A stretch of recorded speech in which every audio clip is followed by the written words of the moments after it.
everybody. Thanks for tuning in. So, I want to talk about something that's completely off any basically off any political topic. It involves government, but not Democrat versus Republican or anything. And it doesn't involve coronavirus either.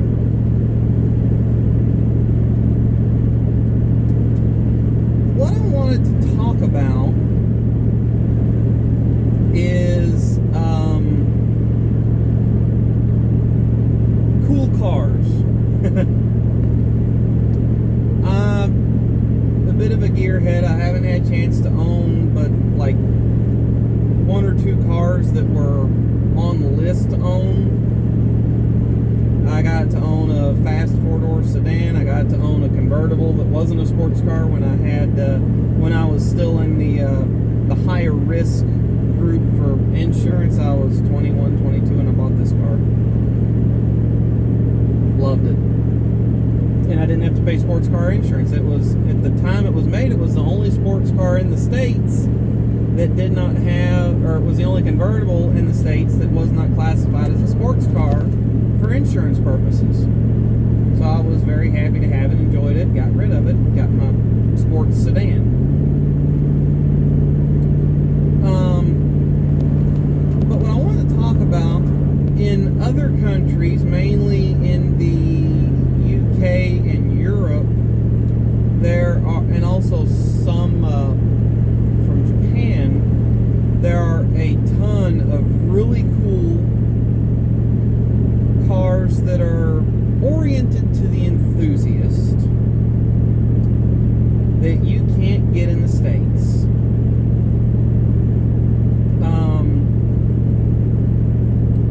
One of the coolest ones, in my opinion, is the Caterham 7.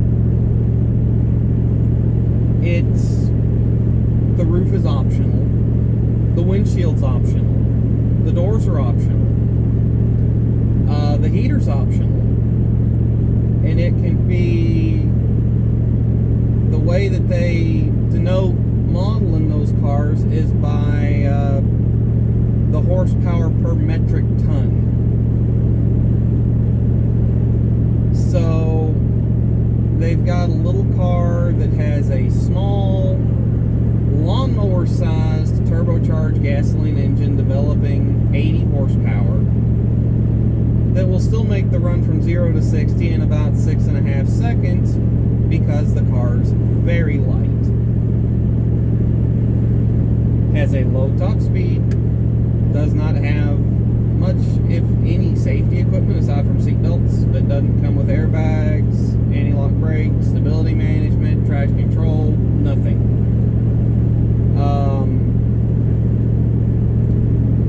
You can't get that car in the States. You can get its bigger brother in the States, but only if you purchase it as a unassembled kit car, or buy the kit car, have it shipped to a reputable shop to build it for you. When I say a kit car, the frame and chassis, the frame comes assembled.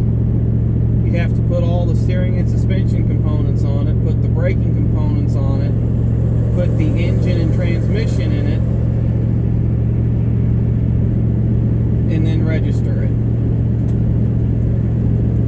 I get that it's not the safest vehicle on the road, but to a point, when you have a enthusiast going after an obscure and impractical car like that, which a vehicle like that is just a toy. You've barely got room for one person, much less two. So I think there needs to be a level of assumed risk with that, like, okay, the cars that are going to be used to transport the masses 99.999% of the time, yeah, sure, airbags and all that stuff, great. But the cars that enthusiasts want to buy for fun drives through the country, or to drive to and from a track day and then beat the snot out of it around a racetrack, they're probably not going to be as safe. And a true enthusiast, or a lot of purists, will go out and buy a newer car if they have the funds to obviously. And then when they drive it around the track, if they set it up strictly for track use, they gut all the interior out of it, put a 5-point racing harness in it, and then they will also turn off all the electronic interference that you get in the car. They won't run with ABS, they won't run with traction control or stability management, and a lot of times they've defeated those devices on the car full time, so even if it's something that they will drive to and from a racetrack, on the road the car doesn't have airbags or anything else. It's a track machine, and I know that there can be penalties for fiddling with airbags, but people do it. In that almighty goal of shaving weight out of a car, because every couple hundred, I forget the mathematical formula, but on a drag strip, the reward for shaving weight out of a car on your elapsed time is definitely worth it. You can pick up a couple tenths by shedding you could probably pick up a tenth just by getting rid of the spare tire jack and tire tool. You can get rid of more weight by losing the rear seat. There's been two Fords that I know of in the past decade that have gotten rid of the rear seat for weight reduction. You can shed a lot by getting rid of the AC system. That's very heavy. So without adding any power or risking braking, please stop.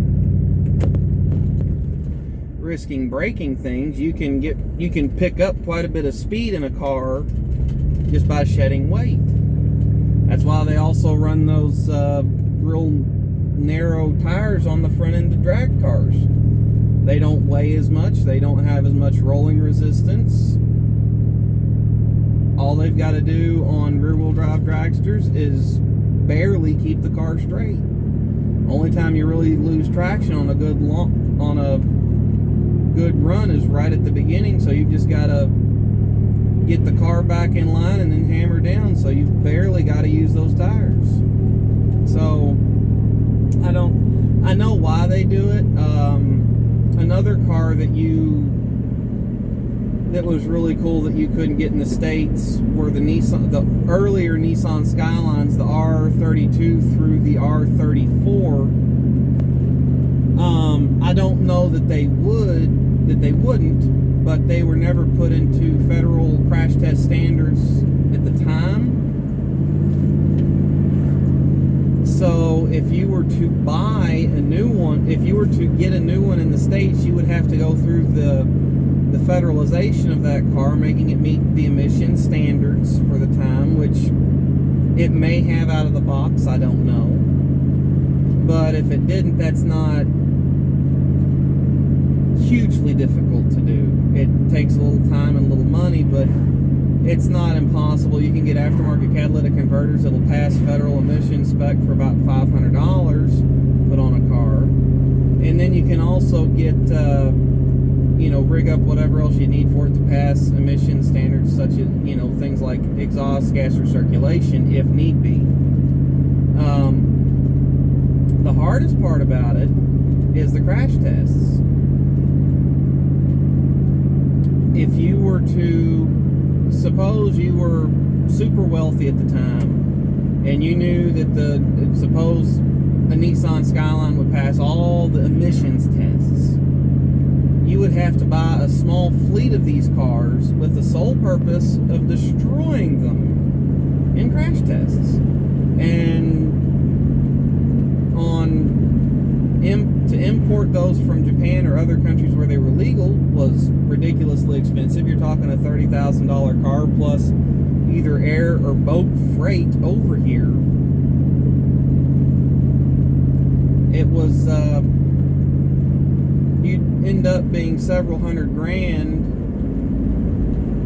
into making sure that your car would pass crash tests, and if it didn't, you'd have to redesign whatever aspect of the car caused it to fail and then test another one. So you could end up being doesn't, and if your modification didn't pass, you're back to the drawing board. So if a car was perfect to pass the federal crash test safety standards of the time, you'd have to wreck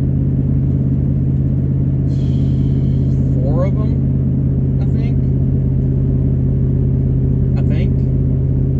Front, side, rear, rollover. You'd have to destroy 4 of them if they would pass. If they didn't, you'd have to destroy however many it took for you to prove your designs on each subsequent test. So you could crash a small fleet of cars just proving that it worked.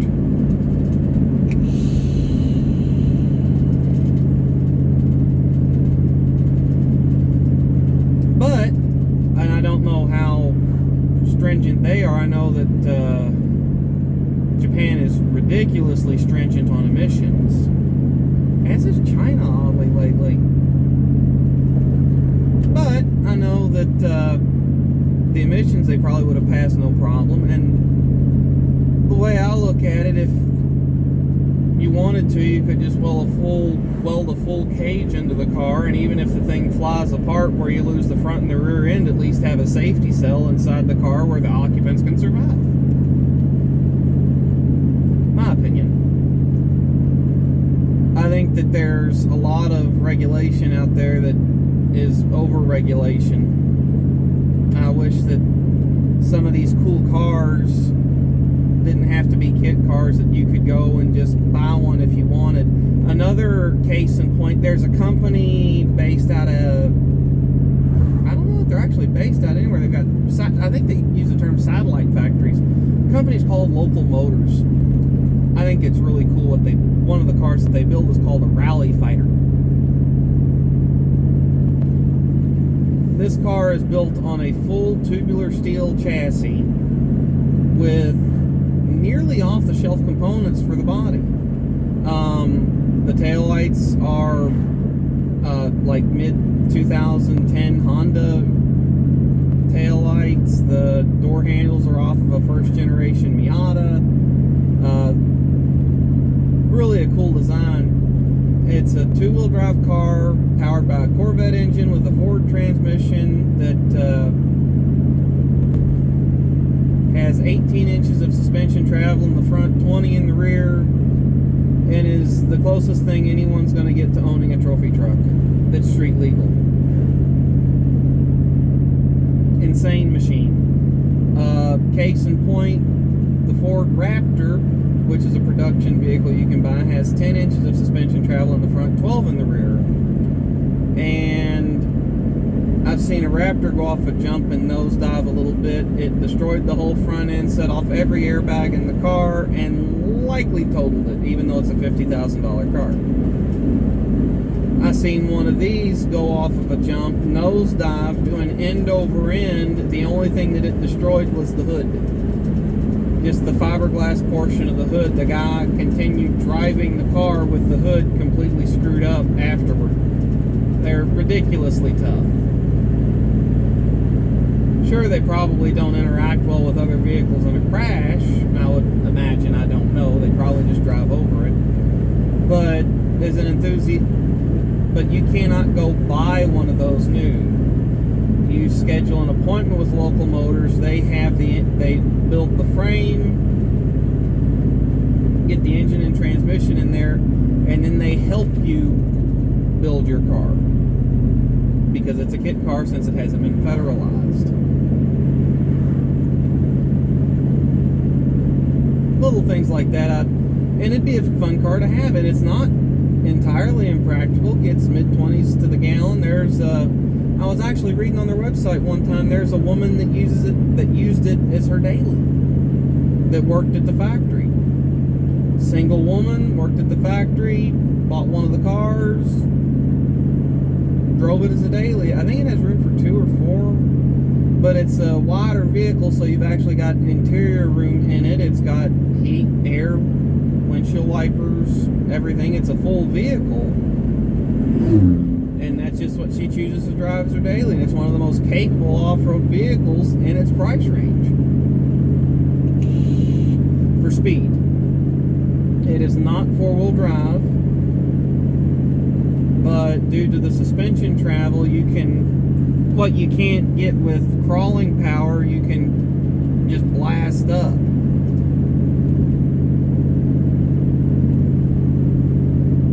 Due to the sheer suspension travel, you could throw it into things that would break most standard four-wheel drive pickup trucks at speed and go through it, just because you've got the suspension travel to cope with it.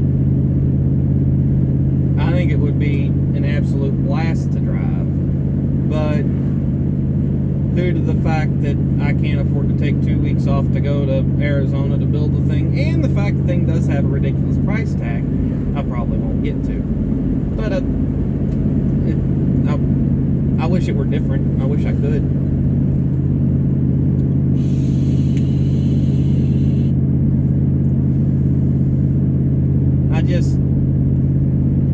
I think that especially for enthusiast cars, I think that it's kind of silly. I get it more for stuff that more people are going to buy, people that view cars just as an appliance to move them from place to place. I have fun driving every vehicle I own due to one or more traits that it has. The car I record in most of the time when I'm driving to and from work is probably the slowest vehicle I've owned, if not the second. But it's fun just because it drives like it's on rails. You can chuck the thing into a corner faster than you should, and you'll come out the other end fine. It's fun just because it hugs the road. My wife's vehicle that I've recorded in a few times, it's pretty darn quick. Not gonna lie, this old thing, I like it just for the noise that it makes. Twin straight pipes all the way out the back, it sounds good. And it tows okay. So, I have fun in every vehicle I own, no matter what it is. There's some redeeming quality about it from a automotive enthusiast perspective that I enjoy. So I wish that enthusiast vehicles, the Caterham,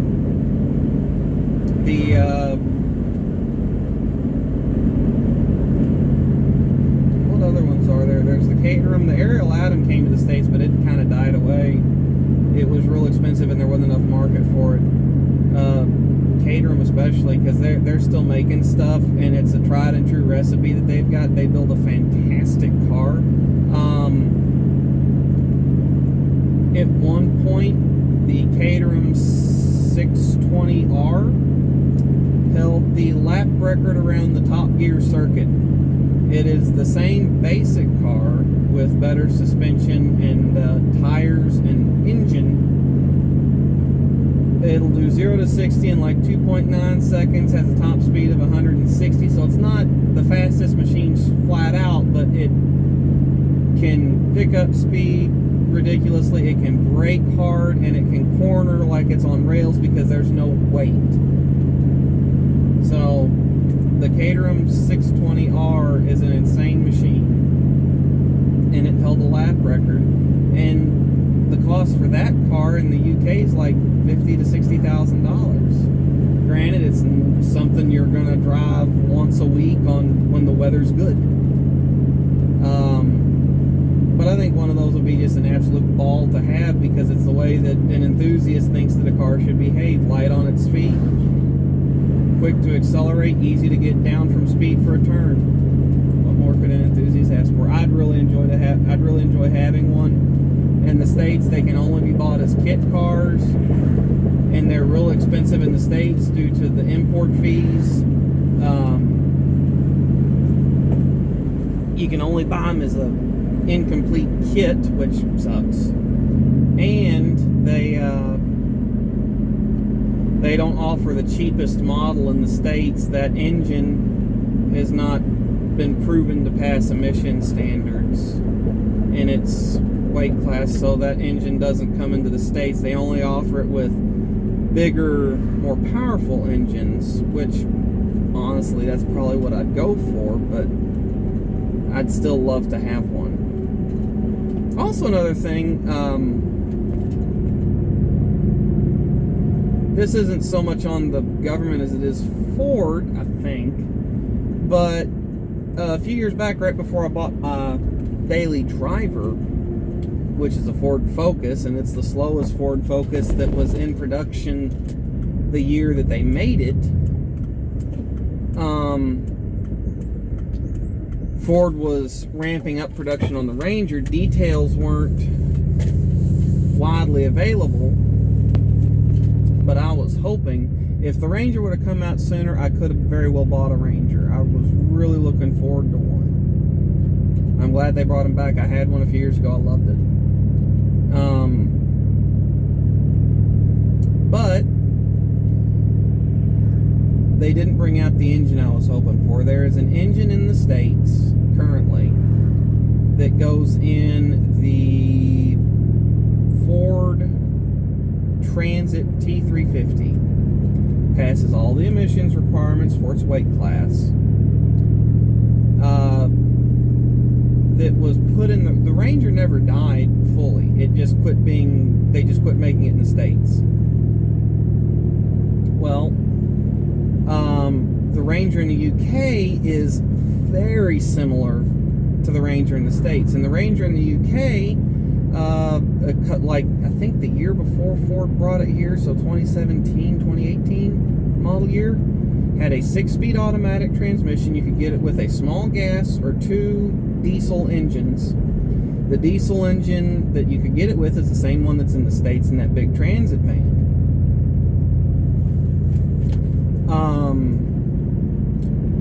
In the UK now, their fuel test loop is a little different. They probably have a little higher quality fuel in the UK than they do in the States, all the way around. And the testing cycle is different. But in the UK, a 5-cylinder 3.2-liter turbo diesel Ranger with a manual 6-speed transmission, which you can't get in the United States anymore except for the Mustang, was on the Ford lineup, I don't know about anybody else, was returning nearly 40 to the gallon. If you got it with a smaller 4-cylinder diesel, it was returning almost 50 to the gallon. I think it was like 49 point something for the small one and 39 point something for the big one, so really close to 40. On a 2-wheel drive 4-door truck, you spring for the 4-wheel drive, you lose a little bit. And I was hoping beyond all hope that that's what they were going to bring to the States. They didn't. They put a 2.3-liter 4-cylinder turbocharged EcoBoost engine in it.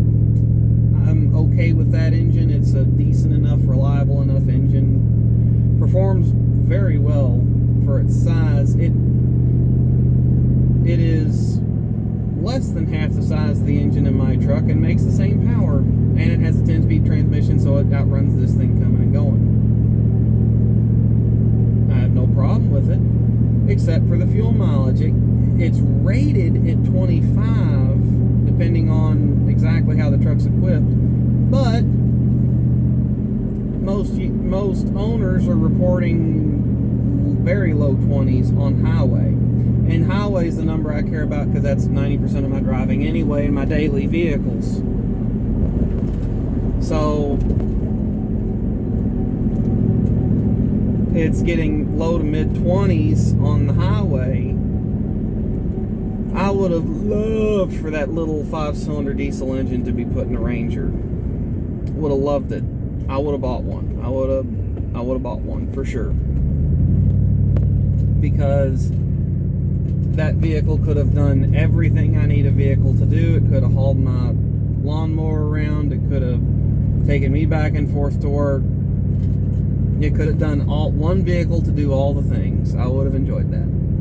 Only thing it couldn't have done is hauled the family around, but I'm not buying a huge SUV just for me to drive back and forth to work and get 19 miles a gallon and all that. So anyway, enough of my vehicle rant. Hope y'all are doing okay. Stay safe.